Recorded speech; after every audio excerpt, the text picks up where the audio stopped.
Mga katrops, welcome back ulit kayo sa aking channel Sports React PH at ngayon nga ay pag-uusapan natin ang balitang balik MVP mode na nga daw po si Ben Simmons sa Brooklyn Nets.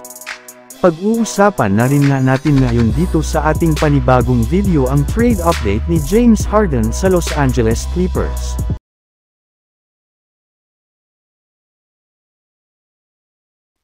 Kahit man nga mga katrops, natalo ang Brooklyn Nets sa kanilang preseason game laban sa Los Angeles Lakers ay naging maganda pero naman nga overall ang ipinakita dito ng kanilang buong kupunan lalong-lalo na ang kanilang player na si Ben Simmons.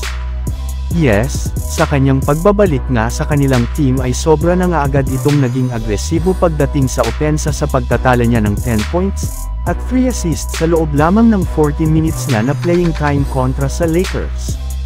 Yes, sinusubukan nga talaga nitong umatake at sumalaksak sa ilalim ng basket sa tuwing hawak niya ang bola upang sa ganun ay makasungkit siya ng foul at magkaroon sila ng mas mataas na tsansa na makapagtala ng puntos.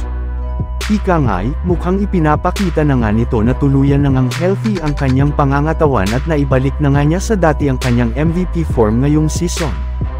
Kung inyong ang matatandaan mga katrops, hindi nga masyadong nakapaglaro si Ben Simmons sa Brooklyn Nets last season bunsod ng pagtatamo niya ng injury sa kanyang likod. At ngayon nang tuluyan na nga siyang naka-recover mula sa kanyang natamong injury ay maaari na nga siyang magpakitang gilas muli sa NBA. Samantala pumunta naman tayo sa ating sunod na pag-uusapan ngayon sa trade update ni James Harden sa Los Angeles Clippers. Ayun nga mga katrops, sa inilabas na balita ni Adrian Wojnarowski ng ESPN, gustong-gusto nga daw talaga ng Los Angeles Clippers na kunin si James Harden mula sa Philadelphia 76ers sa pamamagitan ng isang trade. Ngunit sa kabila niyan ay ayaw na rin naman nga ng front office ng Clippers na dagdagan pa ang kanilang trade offer sa 76ers gayong naniniwala nga ang kanilang kupunan na sila na lamang ang nag-iisang team na kumukuha ngayon sa serbisyo ni Harden.